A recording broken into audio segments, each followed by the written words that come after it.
Já jsem Eto, neboli Zadate, a dneska vám ukážu tutoriál na programek jménem Sony Vegas. Ještě upozorňuji, že dneska budou pouze začátky. Takže prvně si třeba ukážeme, jak udělat text. Takže klikneme Media Generators Text.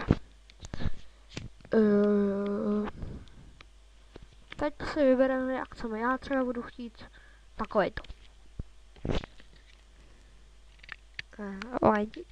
Tak. Teď si tam najedeme kurzorem. Tak. Teď sem napíšu třeba Eto. Ale tak třeba. Teď dáme placement. A můžeme to třeba takhle různě posunout. Já vám jenom ukážu, jak ať vidíte. Takže třeba tak, chci to trošičku dolů, takže takhle to můžu posunout.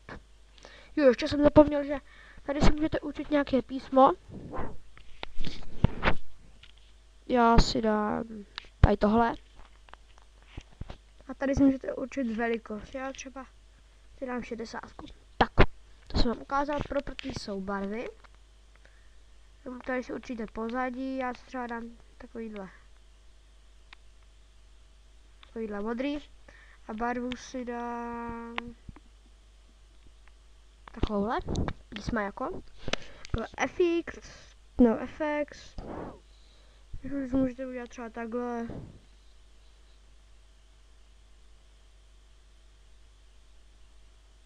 Třeba takhle. A teď tady si můžete určit různý, ale to je čistě teoreticky na vás. Takže teď si to můžeme pustit. Vidíte, nic nám to nedělá. Tak. Já budu chtít třeba rozpohybovat, jo? Takže když si to takhle oddálím, teď vám takhle se to různě dá s tím hýbat. A vlastně, když to dáte takhle nakonec, tady k té šachovnici, nebo jak to říct, a nějak s tím budete hýbat, tak vlastně se to tam bude nahrávat. Tak.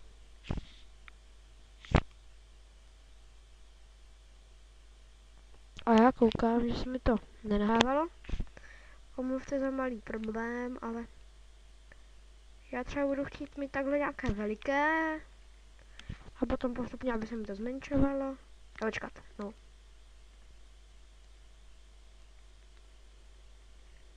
Počkat, já to musím tady ještě začátek. Pardon.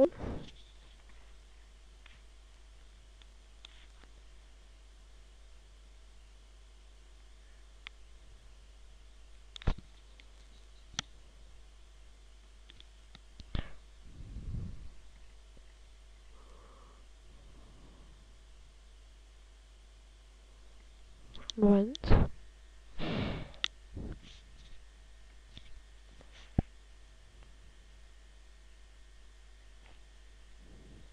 Aha, už vím, co se děje.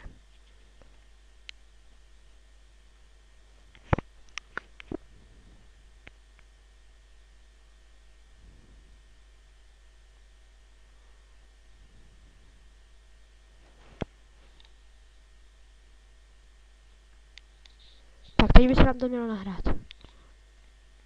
Jo, můžete vidět. Nevím, co to tam bylo, ale každopádně můžete vidět, že to funguje. A teďka se podíváme, jak video stříhat, nebo takhle rozšířovat. A tak. Takže, teďka jsem se takhle rozšířil, to normálně takhle roztáhnete. Třeba jsem teďka přetáhl, že jo. Takže vezmu si, najedu si někam kurzorem,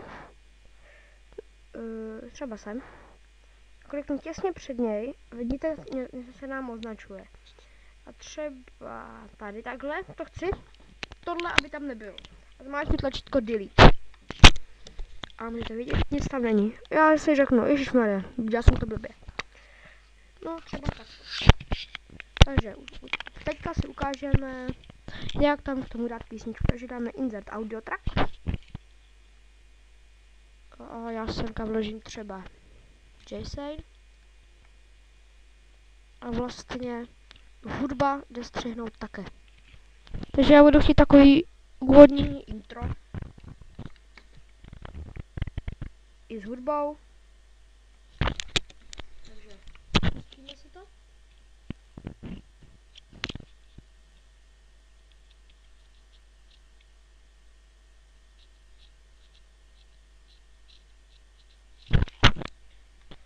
Tam to trošku skončilo špatně. Takže to můžeme mírně posunout a s tím si pak můžete vyhrát, jo. Já to nemám čas. Takže teď bychom si mohli ukázat třeba tady najdu obrázek. Tak tam asi bude střech, ale to je jedno. No, to je jedno, žádný obrázek jsem nenašel. A určitě si vám, už jste někdy viděli, že takhle jsou někde černé, buď nahoře, nebo takhle jsou někde černé šmouhy, nebo jak tomu říct, prostě černé čáry. A dá se to oddělat, že dáte properties a necháte tam jen lob a dáte disable. Teď by tam neměly být, samozřejmě. Já jsem je tam neměl, takže se u mě nic nezměnilo, jo. Další věc, tímhle se dá zesílit zvuk. Ale když to dáte na maximum, tak vidíte, že to blbne.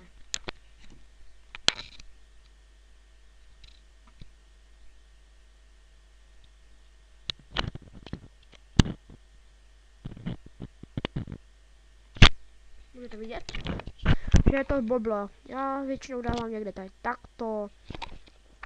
Takže teď tam můžete dát různé obrázky nebo nějaké video. Teď si ukážeme přechody. Takže vlastně já tady jsem jenom takhle dám text, tam psát nebudu. Jo, takže a teďka je to podstatě, dá se říct ostrý přechod, nebo jak se to dá říct.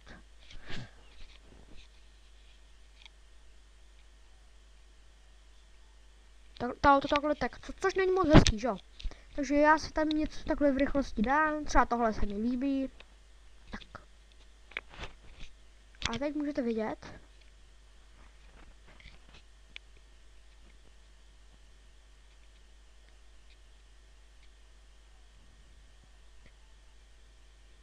Takže tak. A v tom případě si ještě trošku mírně rozšířím písničku. A můžete vidět.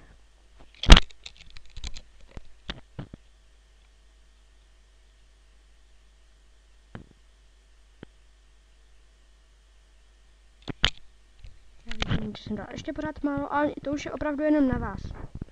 Myslím, že to chápete, že jo?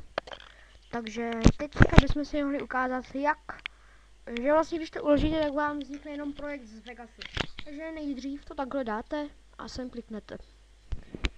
Takže jsem klikl dobře? Jo, teda asi bych se vám to měl ukázat. A tady si dáte, pokud to chcete na YouTube, tak určitě dejte Sony AV.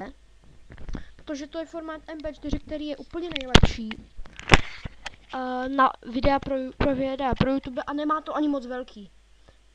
Takže dáte, nebo ještě jsem zapomněl jednu věc, dáte properties a dáte si můžete nastavit kvalitu videa. Takže já si semka dám HD7, nemusím úplně nejlepší, že jo. Takže mi takováto, tak dám tohle. A dám si MP4, Sony AVC a dáme save. A teď se vám to bude načítat. Vidíte, není to nic pomalýho. Jmenuje se to unkitlet.mp4, jakože to video. Takže si potom tak nedáte start. Momentík. Teď je to pomalejší ten počítač kvůli tomu, že... No, já myslím, že to chápete, protože se natáčím, že jo. Natáčím přes programek Fraps, můžete tady vidět. Samozřejmě logicky upravuju přes tady tenhle program, že jo.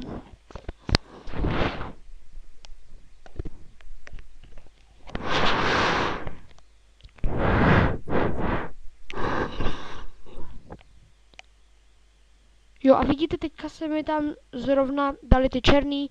Ukázal se vám, jak se to odstraňuje, ale tady jsem to nedělal, ale to je jedno. Já myslím, že to nebude mít žádný nic velkého, tak takových 20 mega. Což, no, ani ne, to ani ne. Já vůbec se vyznám v takovýchhle věcech. Takže teď dám close, až tam bude 100%. Takže změním si napíšu.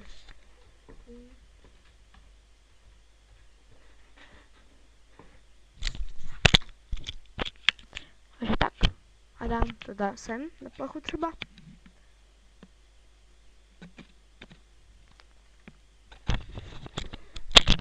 Vidíte, žádnou kvalitu to má pořád. Hezko 8 mega. To všechny. Vidíte, kvalita je krásná.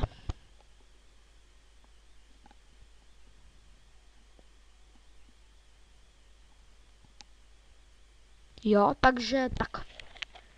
Takže k dnešnímu tutoriálku by to bylo všechno. Příště si nějak líp popíšeme text. Třeba jak dát takhle do obrázku. Třeba aby se vám tady napsalo třeba sample text. Například. Takže já už končím nahrávání. Čau.